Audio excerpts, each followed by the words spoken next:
बुद्धं नमामि, धम्मं नमामि, संघं नमामि। धम्म की पाठशाला या धम्मवर्गामध्ये आपणा सर्वांचं स्वागत। भगवान बुद्ध आणि त्यांचा धम्म या ग्रंथाचा आपण वाचन करत आहोत, अभ्यास करत आहोत।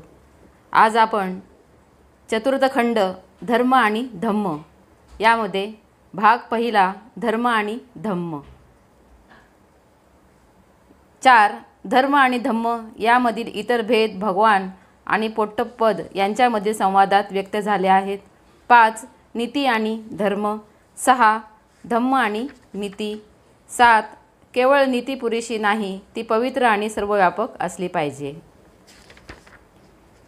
4 धर्म आणि धम्म यामधील इतर भेद भगवान आणि पोट्टप्पद यांच्यामधील संवादात व्यक्त झाले आहेत। एकदा भगवान श्रावस्ती येथे अनाथपिंडकाच्या जेतवनातील आरामात होते। त्या समयी पोट्टप्पद नावाचा परिव्राजक राणी मल्लिकेचे तत्वदर्शनावरील वाद विवादासाठी जो एक प्रासाद तयार केला होता तेथे राहत होता। त्याच्याबरोबर त्याच्या 300 अनुयायांचा जथा होता। भगवान आणि पोट्टप्पद या दोघांमध्ये एक प्रसंग खाली संवादात घडून आला। पोट्टप्पद म्हणाला, जग शाश्वत आहे काय? आणि ते शाश्वत आहे आणि इतर सर्व तत्संबंधी मते चुकीचे आहेत असे आपले म्हणणे आहे काय? पोट्टप्पद याने तथागतांना प्रश्न केला। पोट्टप्पद या विषयावर मी काहीच मत व्यक्त केलेले नाही। यानंतर पोट्टप्पदाने भगवंतांना खालील प्रश्न विचारले। जग शाश्वत नाही का? जग शांत आहे का? जग अनंत आहे का? आत्मा आणि शरीर ह्या 2 भिन्न वस्तू आहेत काय? ज्याला सत्य सापडले आहे त्याला मरणोत्तर अस्तित्व आहे काय? त्याला मरणोत्तर अस्तित्व नाही काय? अशा प्रकारचे प्रश्न तथागतांना पोट्टप्पद याने विचारले। या प्रत्येक प्रश्नाला भगवंतांनी एकच प्रकारचे उत्तर दिले। पोट्टप्पद या विषयावर मी आपले मत व्यक्त केले नाही असे तथागत त्याला म्हणाले। या विषयावर भगवंतांनी का मत व्यक्त केले नाही असे पोट्टप्पद भगवंतांना विचारतो। कारण या प्रश्नाच्या उत्तरापासून काहीच लाभ नाही, त्याचा धम्माशी काहीही संबंध नाही, ते सदाचरणाच्या कोणत्याही घटकाला उपकारक नाहीत।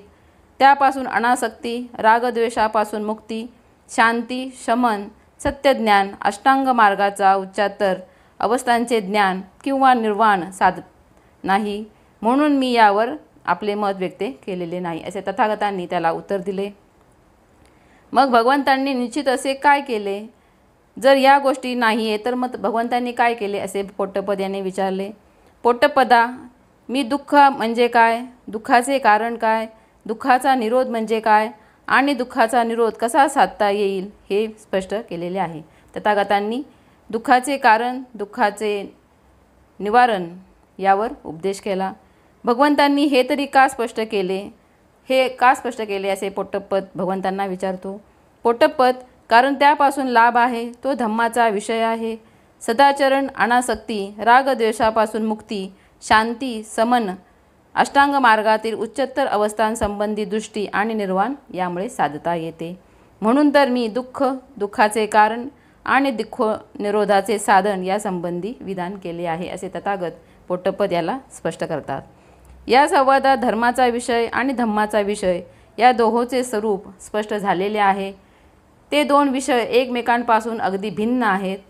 धर्माचे प्रयोजन जग प्रारंभाचे स्पष्टीकरण आणि धम्माचे प्रयोजन जगाची पुनर्रचना ही आहेत। अशा प्रकारे तथागतांनी पोट्टप्पद याला धर्म आणि धम्म यामधला भेद समजावून सांगितला। 5 नीती आणि धर्म। नीतीचे धर्मस्थान कोणते? वस्तुतः धर्मात नीतीला स्थान नाही। धर्माचे विषय म्हणजे देव, आत्मा, प्रार्थना, पूजा, कर्मकांड, विधी, समारंभ आणि यज्ञ हे होत। एका माणसाचा दुसऱ्या माणसाशी संबंध येतो तेव्हा नीतीला प्रारंभ होतो। सर्व प्रकारचे कर्मकांड म्हणजे धर्म होय आणि एका माणसाने दुसऱ्या माणसाशी कशा प्रकारे वागले जाते हे म्हणजे नीती होय। शांती आणि सुव्यवस्था राखण्यासाठीच धर्मात नीतीचा समावेश होतो। धर्म हा एक त्रिकोण आहे। आपल्या शेजारच्याशी चांगुलपणाने वागा, कारण तुम्ही दोघेही परमेश्वराची लेकरे आहेत असे उल्लेख धर्म या ठिकाणी केला जातो। ही धर्माची विचारसरणी आहे। प्रत्येक धर्म नीती शिकवितो, परंतु नीती ही काही प्रत्येक धर्माचे मूळ नाही।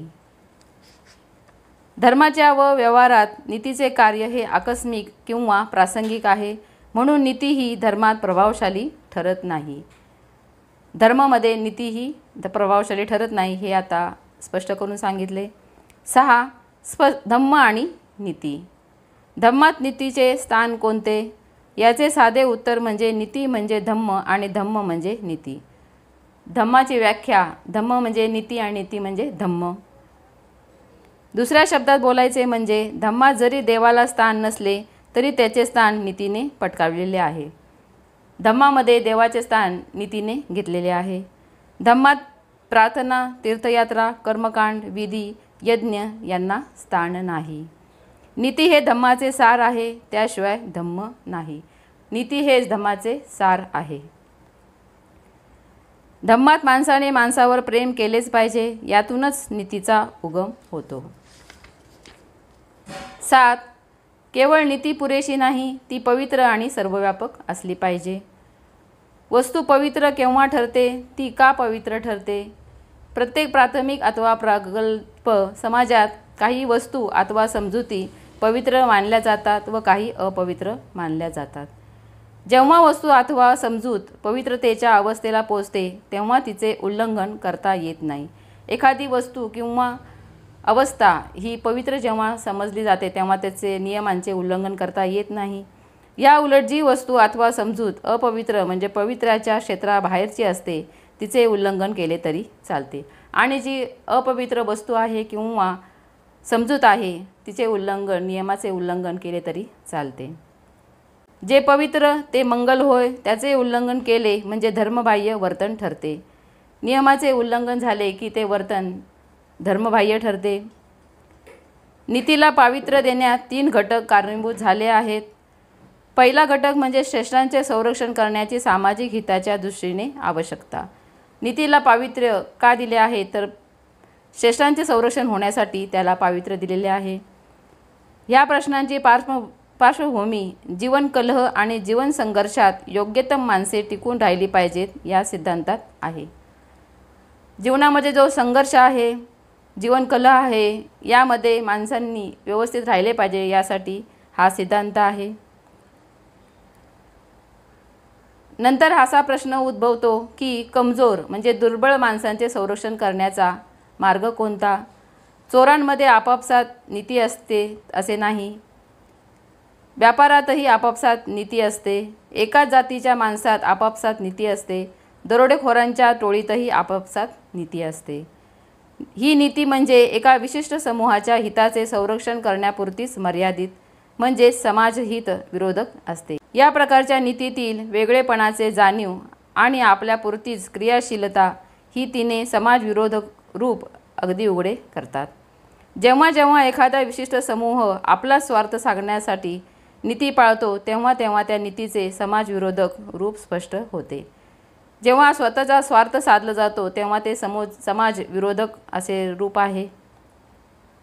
अशा प्रकारे होणाऱ्या समाजातील समूह संघटनांचे परिणाम दूरगामी होतात आणि अशामुळे त्याचे जे परिणाम होतील ते मात्र लांबपर्यंत असतात.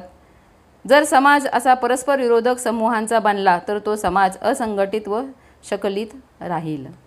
असंघटित व विभागलेल्या समाजापासून जे भय उद्भवते ते हे की तो आपल्यासमोर भिन्न भिन्न आदर्श आणि मूल्यमापनांचे भिन्न भिन्न मापदंड होते. समाजामध्ये जर विभागले गेले तर त्याचे मूल्यमापन जे आहे ते पण भिन्न भिन्न प्रकारे केले जाते आणि सर्वसामान्य आदर्श आणि सर्वसामान्य मूल्यमापनांचे मापदंड नसल्यामुळे सर्व समाज हा मिळते जुळते घेणारा असा एकजिन्सी राहत नाही. समाज हा एकजीव राहत नाही.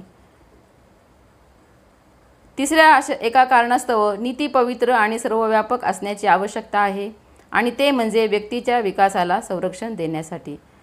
नीती ही पवित्र असावी का तर प्रत्येक व्यक्तीच्या विकासासाठी ते संरक्षण देण्यासाठी असावी. जीवन संघर्षात अथवा समूह शासनात व्यक्तीचे हित हे संरक्षित नसते. व्यक्तीला ज्या समाजात सर्वसामान्यपणे ध्येय आणि सर्वसामान्य आदर्श यांना सार्वत्रिक मान्यता असते त्या समाजात जी मानसिक सुसंगती साधता येते ती जो समाज समूहात विभागलेला असतो त्यात साधता येत नाही. समूहाप्रमाणे आदर्श आणि ध्येय भिन्न असली की समाजातील व्यक्तीचे विचार बहकतात आणि समाज व्यवहाराकडे साकल्याने पाहण्याची दृष्टी सुसंगत राहू शकत नाही, ती विकृत होते.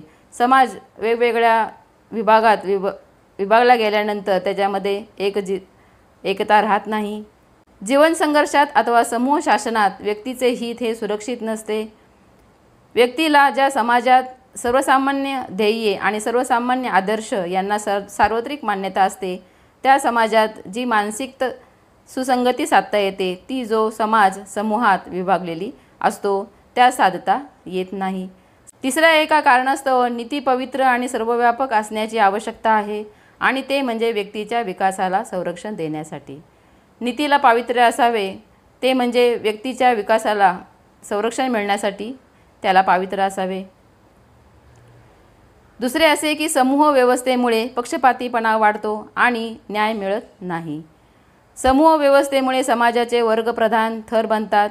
जे मालक असतात ते मालकच राहतात आणि जे दास्यात जन्मास येतात ते दासच राहतात. धनी ते धनीच राहतात. कामगार ते कामगारच राहतात.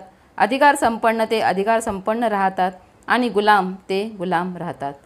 समाज वेगवेगळ्या विभागात विभागल्यामुळे जे मालक आहेत ते मालक राहतात आणि जे गुलाम आहेत ते गुलामच राहतात. याचा अर्थ असा की अशा व्यवस्थेत स्वातंत्र्याचा लाभ काही थोड्यांनाच होतो, सर्वांना होत नाही. अल्पसंख्याकांना समतेचा लाभ होतो, बहुसंख्याकांना मात्र त्यापासून वंचित राहावे लागते. यावर उपाय काय? यावर उपाय म्हणजे बंधुता ही सर्वत्र प्रभाव पाडणारी शक्ती बनते. समाज अशा प्रकारे विभागला जाऊ नये यासाठी बंधुता ही असावी. बंधुता म्हणजे काय? बंधुता म्हणजे मानवातील मातृभाव म्हणजेच नीती. म्हणूनच भगवान बुद्धाने शिकविले, धम्म म्हणजे नीती आणि धम्म पवित्र आहे तशीच नीती ही पवित्र आहे. तथागतांनी आपल्या धम्मामध्ये नीतीला प्राधान्य दिले आहे. नीती ही पवित्र असावी त्यासाठी बंधुता असणे आवश्यक आहे असे तथागतांनी आपल्याला उपदेश दिलेला आहे. आपण सर्वांनी ग्रंथाचे श्रवण केले. आपणाप्रती मंगलकामना. नमो बुद्धाय. जय भीम.